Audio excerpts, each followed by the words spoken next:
Welcome to Just Healing, where we rediscover humanity and our conversations around trauma and celebrate all the unique ways we love and heal. I'm one of your Season 2 co-hosts, Michael Munson. Trauma doesn't exist in a bubble, and healing shouldn't either. Let's listen, let's learn, let's heal. There's a lot of challenging issues that are rooted in fear. Fear of how people may respond, fear of not being believed.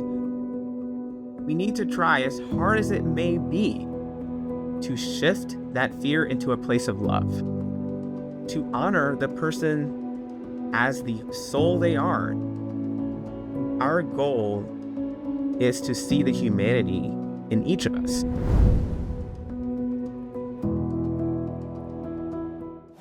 I am really excited to be here with Liam Esposito. Liam works for Activating Change, and he's going to tell you a little bit about him and Activating Change in just a second. My organization, Forge, has worked with Activating Change currently in its prior iteration as Vera Institute of Justice. We've worked together for a long time, but Liam and I are fairly new to knowing each other, but it's been a real pleasure to get to know each other, and I'm really happy to be able to kind of share Liam with all of you that are listening. So let's dive in and get started. So Liam, in our conversations about, our work together and this podcast, I'm wondering if you can share who you are, who Activating Change is, anything that you'd like to share so that people can get to know you. Sure. So first, I want to say thank you so much, Michael, for this opportunity to be in community with you. I have such deep respect for you and the amazing work that Forge does. And I love this partnership between Activating Change and Forge. It's a really important one. So I thank you so much. And thank you for the hard work that you do to make this world a better place. So I'll introduce myself. I am Liam. I am a white trans man. I'm wearing a blue shirt with a polka dot colorful tie. Here it has a little bit of green, purple, pink, yellow. I have a white background. I have a table over on the side, and you can see a tiny bit of a brown easy chair. So right now, I'm the project director at Activating Change, and I am the director for Deaf Led, which is an advocacy organization that focuses on primarily two main projects.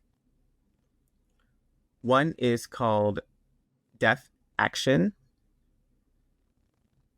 and that one is a technical assistant project that is funded by the Office of Violence Against Women, OVW. And they provide training and technical assistance to deaf. This program is for deaf domestic violence and sexual violence survivors. So the project focuses on that. We are in our 8th year now, and it's been a wonderful and amazing thing to support. We have about 22 programs across the U.S. that we call For Deaf by Deaf. And what that means is it's led by deaf people for deaf people. And there's only 2 of those within the country, which leaves a very large gap. That means that 65% of the country does not have any for deaf by deaf services across the U.S. So there's many deaf survivors that are going without adequate services. So that's our first project, and we work closely with those 22 different programs across the country to provide support for different organizations in different ways. We do case consulting, case management. We review policies and procedures. We do all sorts of things, and we do do capacity building services as well for deaf, DV, and SV survivors. So that's one project I work with.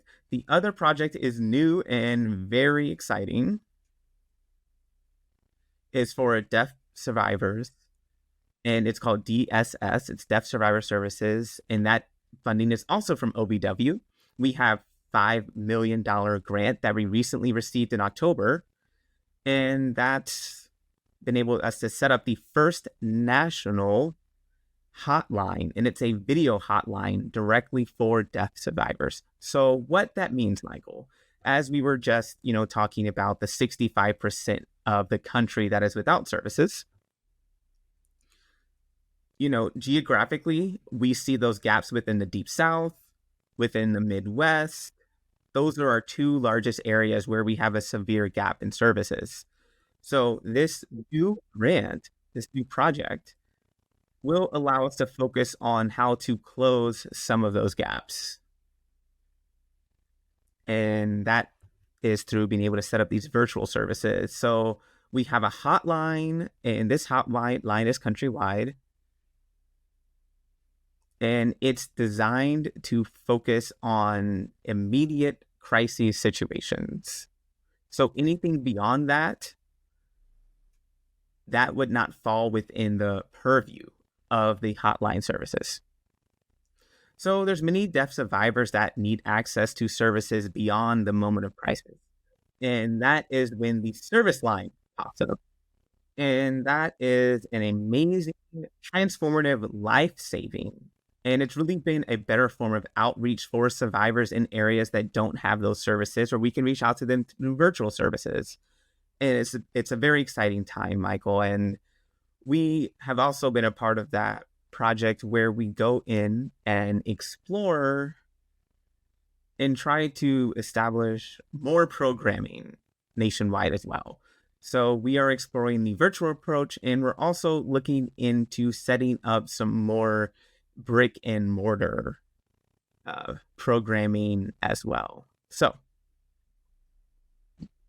as we progress throughout this journey, we'll be able to assess what's working, what's best for our survivors.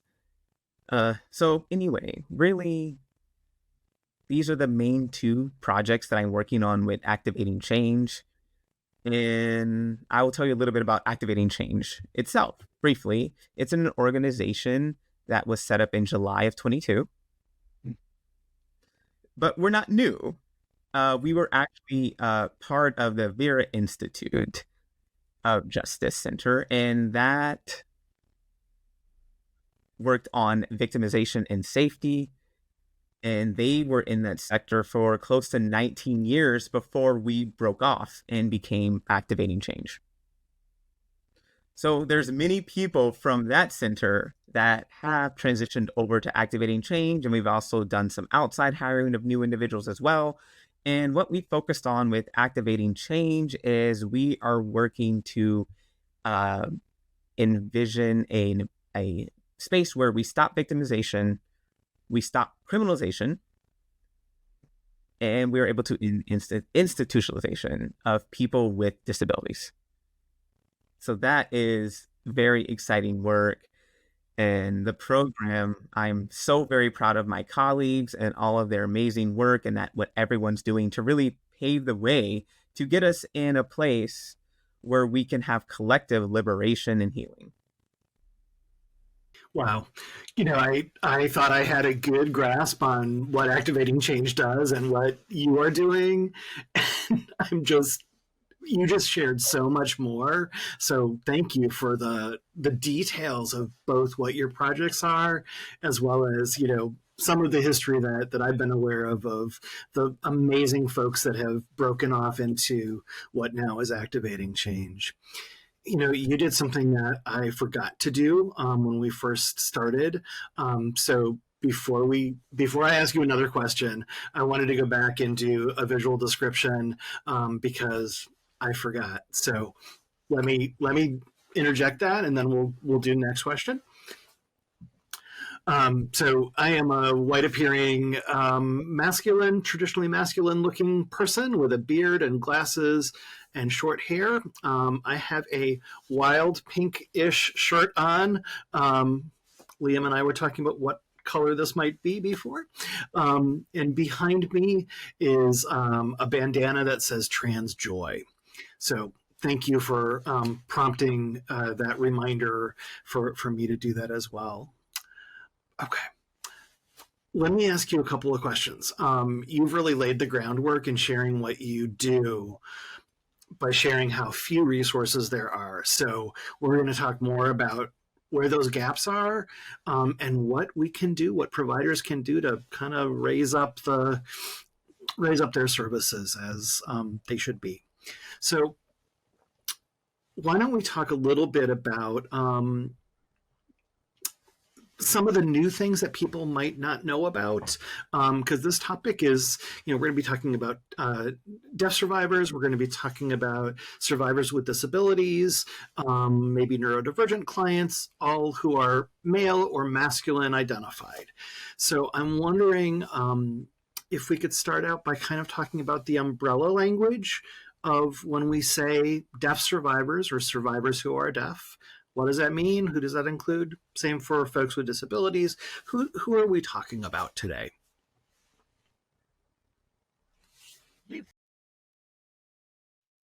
This is Liam. Thank you so much. Deaf is a multifaceted community that's included within that category. Definitely not a monolith.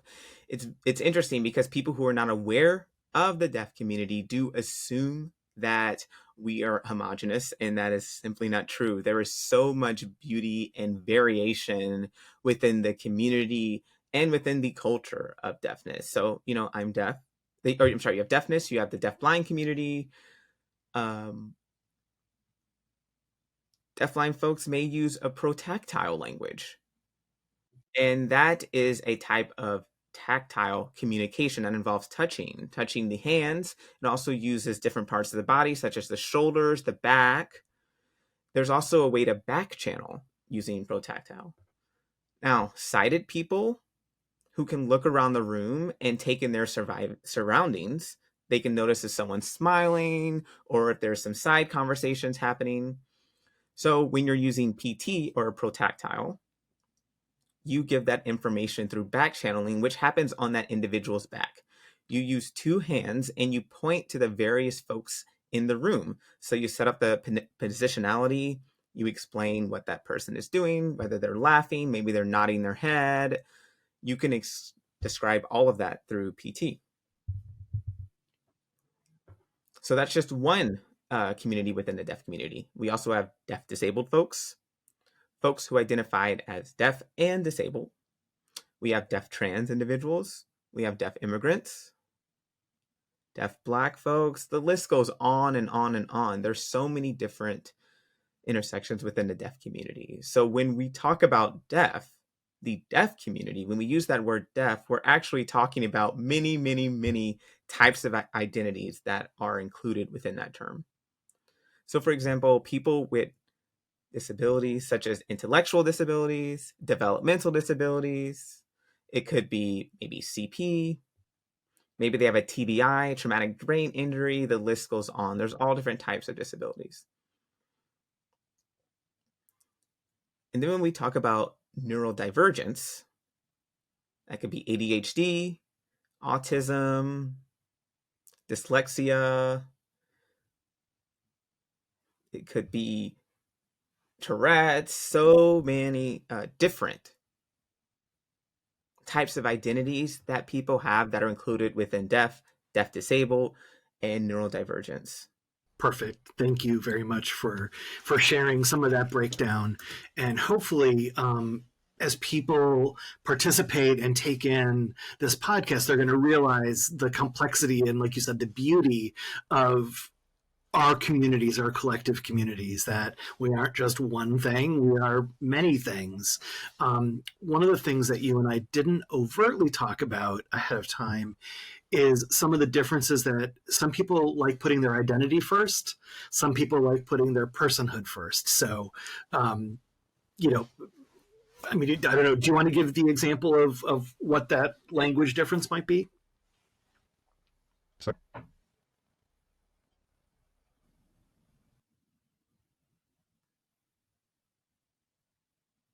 So I think that language itself is very fascinating. One thing I'm learning about language is that it's very much a personal decision.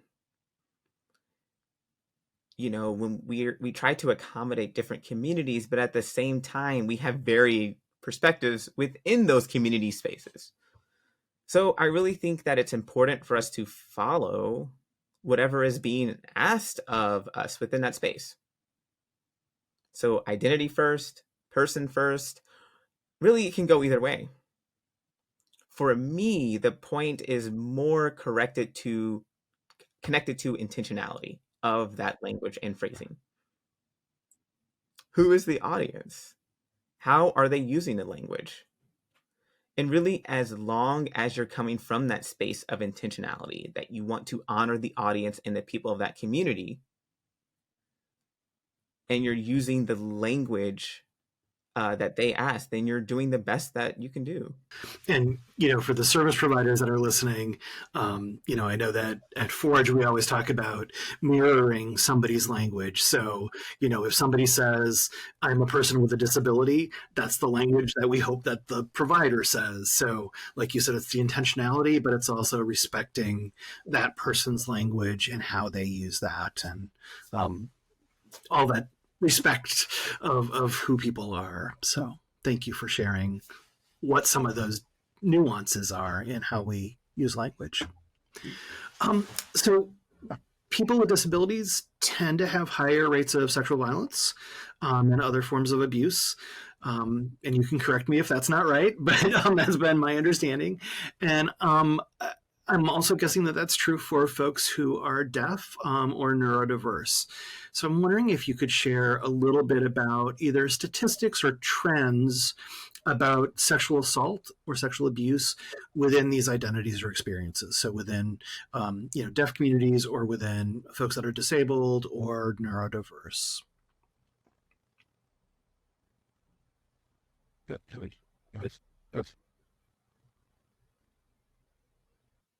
Absolutely.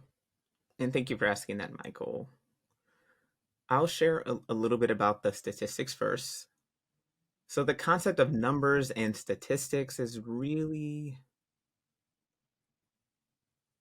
carries a lot of power and influence as opposed to who is telling the story.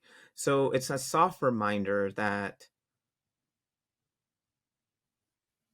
statistics can apply when something happens, but it doesn't always paint a full picture. So I always want to preface this with that comment, because statistics often rely on self-disclosure or self-reporting. And for varied reasons, people may choose to report a specific way in a specific time period, etc. So statistics are not always going to be accurate. Now, the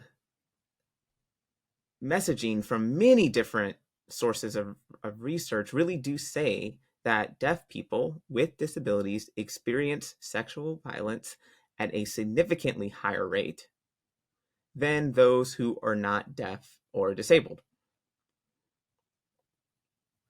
So that number ranges from 3 to 5 times higher rates. In some statistics related to sexual violence in different areas. So in relation to folks who are incarcerated, they are 4 times more likely to experience sexual violence while incarceration for those who are deaf and disabled. Those with psychiatric disabilities are 9 times more likely to experience sexual assault in incarceration. Now, half women experience sexual assault and about a third of men.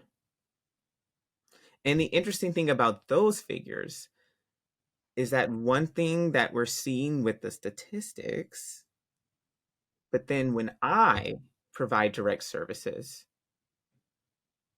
I've been doing this for close to 10 years, I see the numbers are actually significantly higher than that of which the statistics reflect. So again, that's going back to statistics not always telling the full story. And that's interesting because, let's say a person comes to me needing support for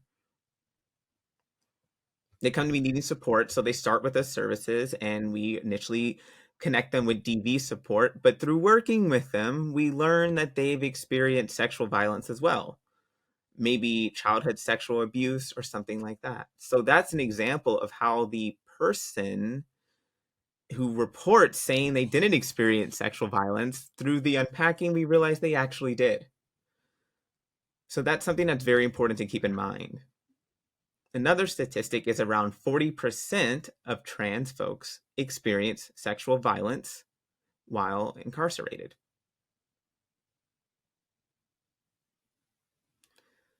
Now, that percentage gets even higher when we look at Black folks, Latine folks, interracial folks. So that's really reflecting a huge issue of sexual violence within different areas of our community and throughout society. Great. Thank you very much for sharing those stats. And, I fully agree that, so many times numbers are numbers, and what we know to be kind of real based on our experiences and by what doesn't get reported is oftentimes just astronomically higher. And one of the things that we know, and the men healing folks know, is that men oftentimes don't report. So male survivors are going to be less likely to report than female survivors. And we can talk about some of those reasons, and I'm not sure that that's super important for our conversation today, but you laid the groundwork of there's a high rate of violence, sexual violence, domestic violence, and that goes up when people have more marginalized identities. So I'm wondering if you have any follow-up comments about men or masculine identified folks who are deaf or disabled or neurodiverse, if there's any data that says that there are higher or lower rates than folks of other genders.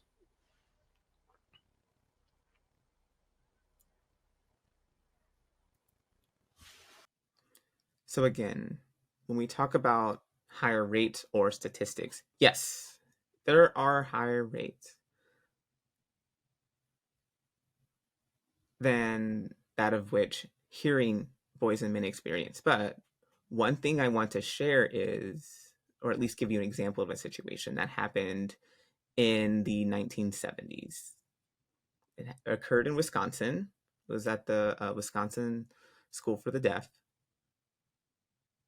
It's called St. John's School. It was in Wisconsin. That at that time period, there were over 200. I want to say that again. 200 boys who experienced assault from the priest or from the clergy. 200. And that was in the 1970s. Now, I bring this up because in around 2018, I went to Wisconsin to meet with some of those survivors from that school. And that visit was 40, 50 years after the events they experienced. And what I saw was how they having to navigate the healing and how painful it was. There was a lot of feelings of shame as a man, if that's something that never should have happened because I'm a man, so that reflects that sexual violence, is a general issue that impacts men, but it's not framed that way. And it's not talked about enough. I mean, Michael, even in today's day and age, we're looking at 2024.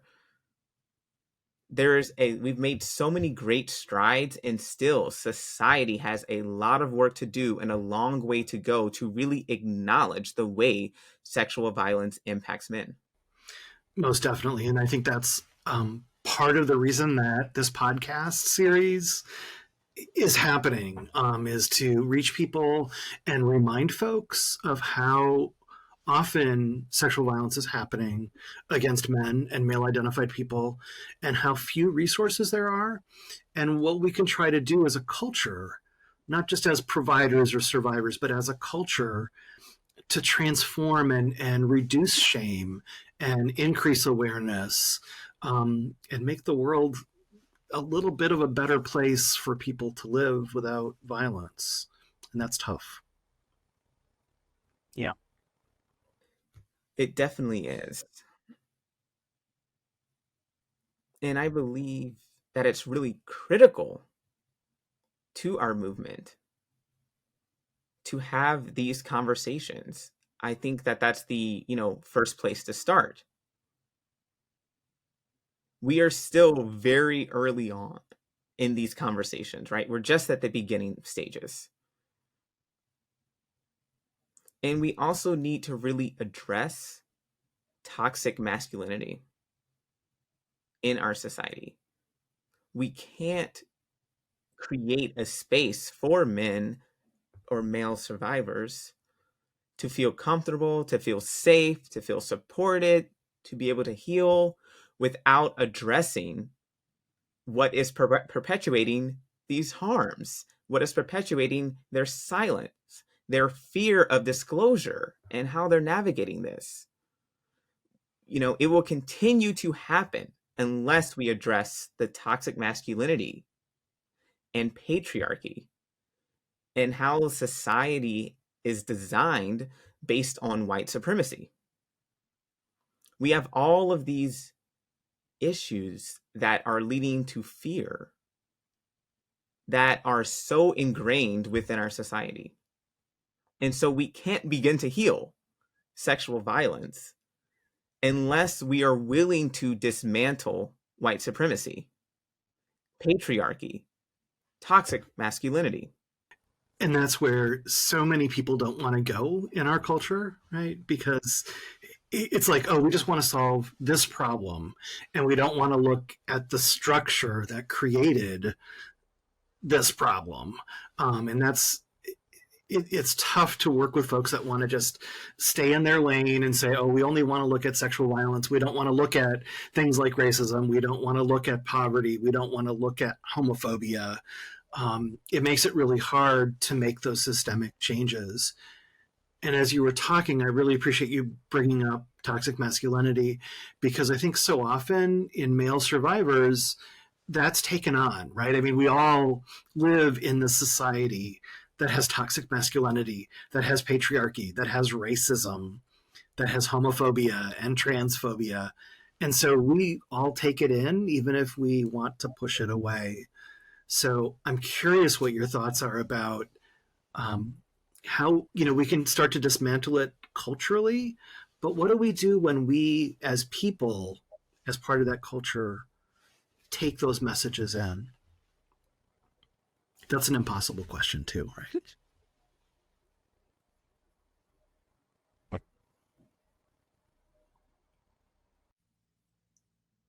That is quite a question, Michael. Okay. I mean, that is the question. And I never purport to have the answer, but what I can share is that we need to try to recognize when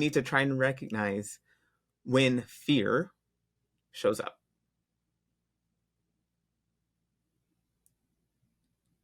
And there's a lot of challenging issues that are rooted in fear.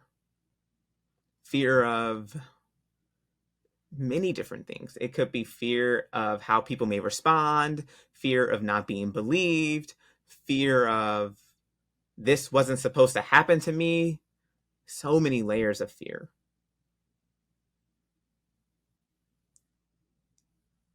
And we need to try, as hard as it may be, to shift that fear into a place of love. And what I mean by that is to honor the person as the soul they are, to acknowledge their humanity and immanence. Our goal is to see the humanity in each of us and to uplift that as best we can.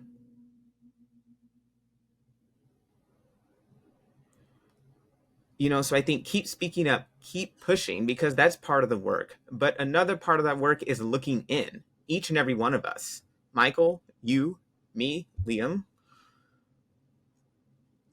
all of us, we need to look inward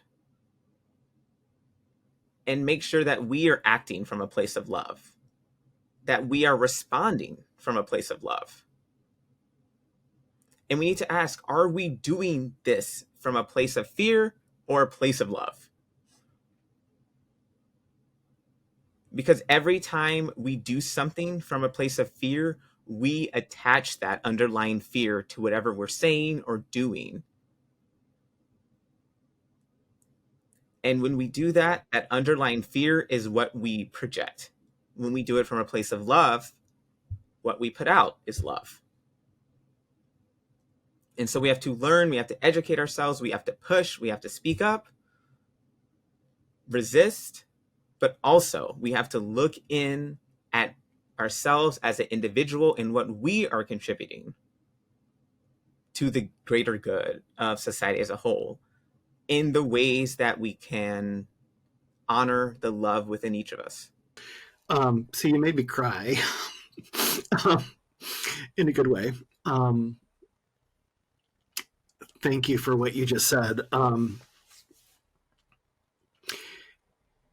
Yeah, yeah. I I'm not even sure how to respond to that. I'm really, really touched by what you just said, and it's incredibly, incredibly true. And our society doesn't want to talk about love. I mean, we're kind of this anti-love society, and what you said is just so incredibly true. So thank you for saying what's true. I think a lot of times people get what you just talked about. People are afraid to talk about love. People are afraid to go to those places, and so thank you for saying what needs to be said. I really appreciate that. And I'm going to try to stop crying. Maybe not, but Thank you for sharing that. And, it should touch us. Love should always be touching. It should, cause us to have those tears because they're coming from a place of love. And so it's so beautiful that I can witness this right now with you, Michael, because it proves that we are in the presence of love in this moment. I think that's part of why I like you so much is that you speak the truth. And I love this framework that we just don't, it's not how everybody else frames the world. And we need more of the you in the world. So thank you for modeling that. And I will think about how I can help move that into the world as well, because I fully agree with you. And I know that I don't articulate it very well or very often. So thank you for being that example today of sharing it. Okay. Thank you, Michael. And, when I look back, how did I arrive to this point of view, right? Because it didn't happen overnight. This was a years long process. It was full of fuck ups and mistakes and, many barriers and road bumps along the way. And it came to a point where I realized that I was really embracing fear because that was the systemic approach, right? A very punitive system. And that if I approach things with love and compassion and empathy, I was seeing very different results. And that was so impactful. So when I look back in my early years of doing this anti-violence movement work, I was doing training with a framework that was very white. Michael, I'll be very honest with you about that. It was very white. It depended heavily on police, the court system, 911.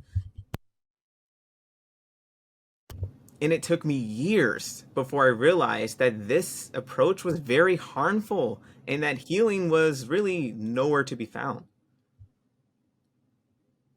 And most of the time, it wasn't what the survivors even wanted. Most survivors really know, they know people who are causing the harm, and they wanted to stay in community with them. They wanted to stay in relationship with them. And the idea of like cutting them off being where the violence stopped was not it. It was about loving them and the addressing of the actions. So I arrived at this perspective that, the previous perspective was to draw a line that we can't work with the folks, right? That was the training I had. Boundaries, cut off contact from the harm causer. And this has been so interesting because as I followed that rubric, it didn't feel right. I was sick to my stomach.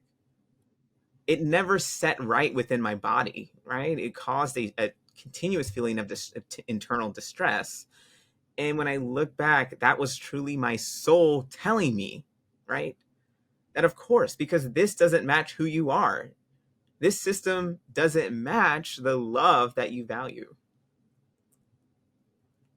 And that I was working in a way that was out of alignment with my soul. My body was trying to tell me that this isn't what your soul wants. It was somaticized. And so as we fast forward, again, I had to do a lot of unpacking as a white person.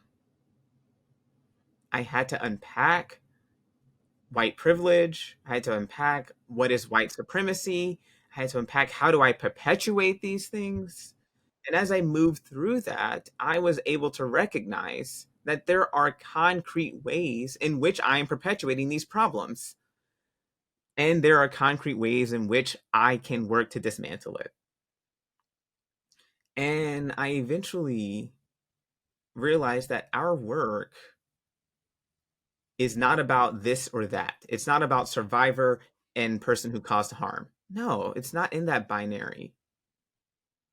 That it's all heavily interconnected. Because we are all in community with each other. And our goal is really to heal one of us so that we can arrive at a place of collective healing and liberation. So that also resulted in an evolving of my position as far as services. What services are, and that services need to go to all, not just the survivor. Of course, we still have to consider survivor safety, but there are ways to be in community with the person who caused harm as well. And again, as we mentioned earlier, we have to work with everyone. We have to heal everyone. That's it. Yes. So we go back to the toxic masculinity concept that I mentioned earlier. We have to hold space for male survivors, and we cannot do that if we are perpetuating toxic masculinity. So that's the point where we have to let go of these beliefs before we can arrive at our goals.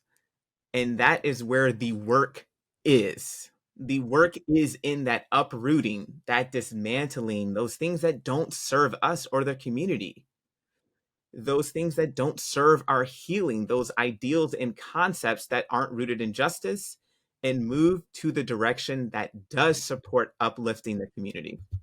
Exactly. I know we had a set of questions that we were going to talk about, and I think we're not going to talk about them. So we're going to fly a little bit by the seat of our pants, because what you've brought up is more important. And what I heard when you were sharing was concepts about what is justice. How do we trust? I think you said it didn't match what your soul wants or needs. And I think that when we tell survivors, you have to call 911, you have to go to the cops, you have to hate your perpetrator, you have to do all of these things, that's not what a lot of people's souls want. If they're abused by their coach or their parent, they may want to stay in relationship with those people, even if they caused them harm. So, I think what you talked about is really about like what justice means to a person, what that person wants for their healing versus what other people are telling them that they should want. And I'm wondering, I mean, you've said a lot about it already. Do you want to address any more about kind of that piece around justice, that piece around what happens when we don't involve law enforcement, what happens when we stay in community together? I think it's important that, when it comes to our lives, that if we can imagine it, we can make it happen. And I think people don't realize that we really do have the power to manifest what we want to see in this world. So when we think about the concept of justice, that is very subjective, right? It's going to be dependent on each person. They will all have their own view as opposed to what justice would look like. So me, I'm a survivor of childhood sexual abuse, and I remember a fork in my life, so to speak, right? In the roads of my life. I've had many, but there's one specific moment I'm talking about when I was 33. And at that time, I was addicted to opioids, Vicodin, Percocet, Oxycontin. I'd had a back injury. And while I was using the prescribed medication from the doctor, I started to realize that I could use this medication for other reasons. What other things? I tried to use it to deal with my trauma from my childhood sexual abuse. Well, as you probably know, as the story goes, I got addicted and I found myself in rehab.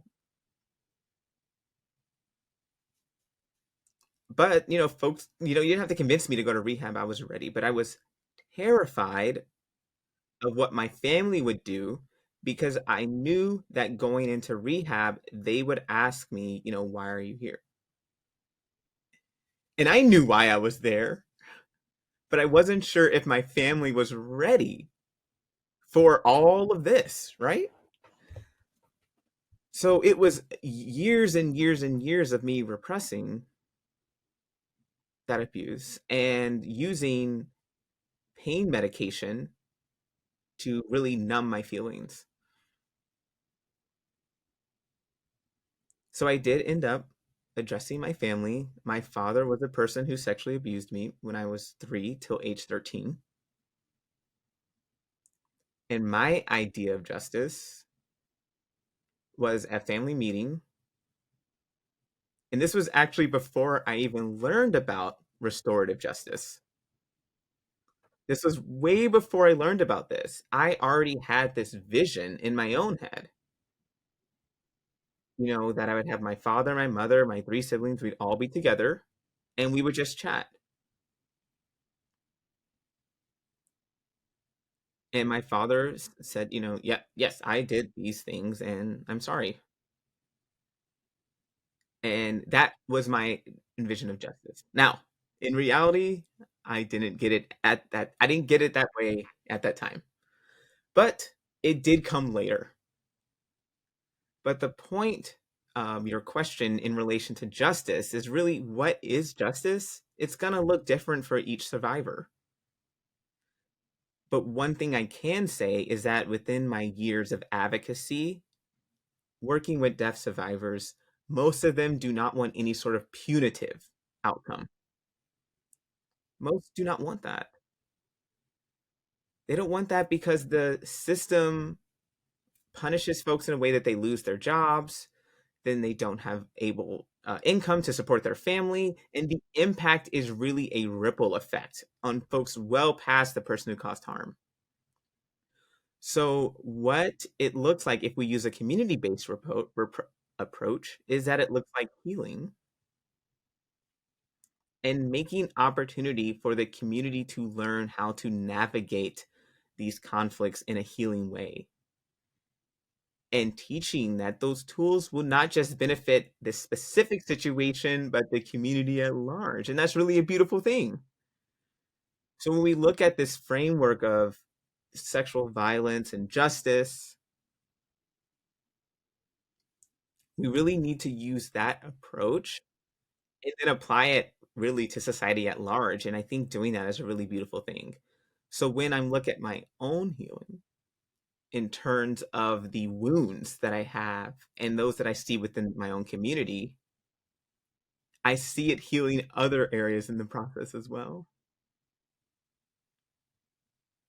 So I feel like it's a garden and I'm planting seeds and watering them, and it's blooming and flourishing into this beautiful garden of abundance where we can create something that, really was our choosing.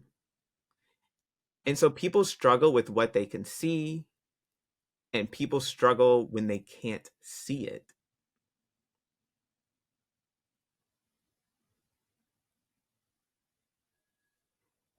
Really, we need to allow survivors to decide what justice looks like for them, and then the community is in a better position to then help them navigate and arrive at justice. And Liam, thank you so much for sharing some of your history and some of your trauma and some of that process for you of what justice looks like.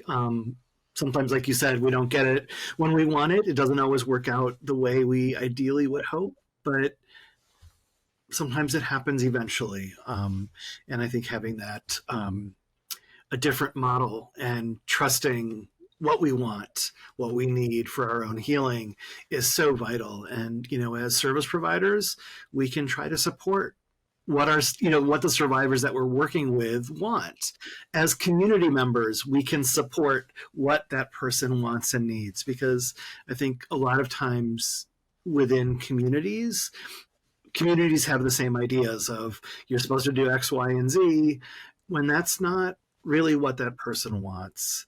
And I think that kind of rolls into the last question that I wanted to pose to you, which is how can communities, and communities can be defined however you want to define it. It could be our neighbors, it could be our deaf or disabled community, it could be male communities, synagogue communities, however you want to define community.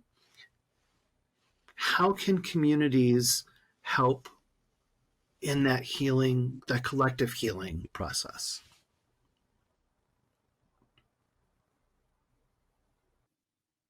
So, again, I think it really starts with us as individuals. That phrase we often see, hurt people, right?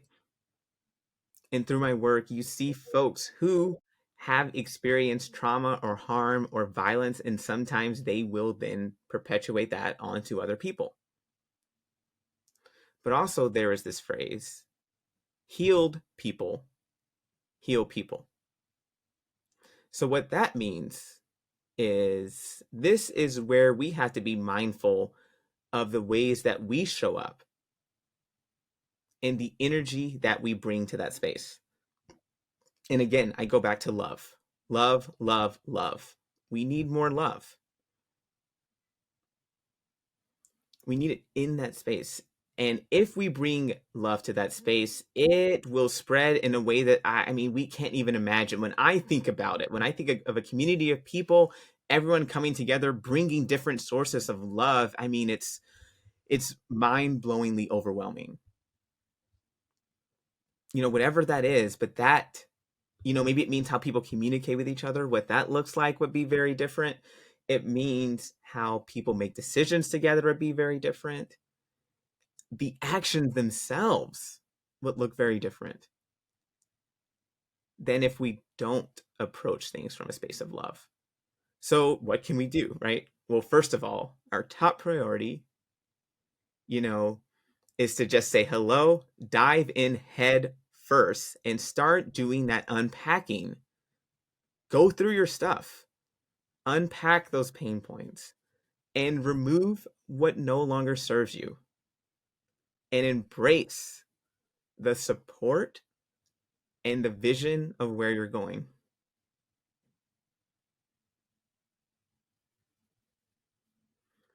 There are everyday things that aren't okay. So we have, steps 1, 2, 3, 4, and 5. And sometimes, we want things tailored, a tailored process. But we know that when you're actually in the space, you can tell right away that this space feels good, right? You can tell by the vibes. Sometimes you're in another space where you can tell the vibes are off, or maybe the vibes are iffy. And that's how you tell. And that'll be the way for you to measure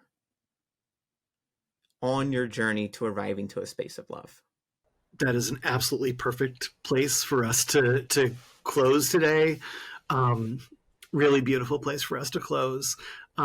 You are so incredible, and I'm just really, really grateful for your wisdom, your sharing, the ability for you to express yourselves in a way that is just it's just so incredibly touching, and I'm very excited for other people to hear and listen and absorb and start to unpack their own shit. Like we all have our stuff to unpack. And when we do, we end up with a world that's more full of love. Yeah. So thank you very much for being here. That's it for today's podcast, but we will see folks next week. Thanks, everybody. Thank you. Have a wonderful rest of your day.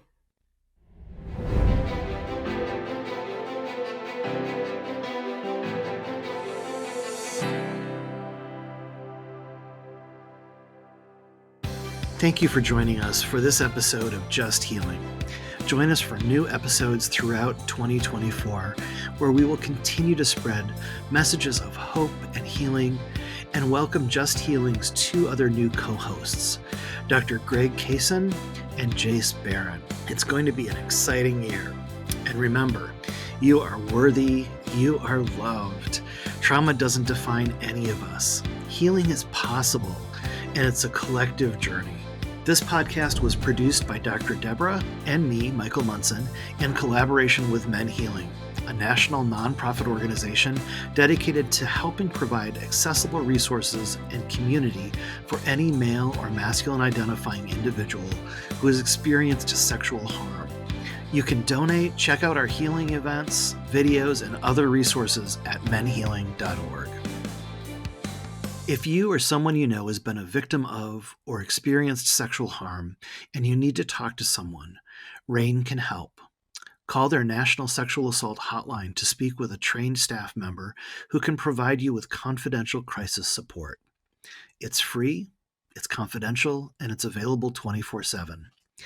You can call 1-800-656-4673, or you can go to their web-based chat support. You can reach it at hotline.rain.org. That's HOTLINE.RAINN.org.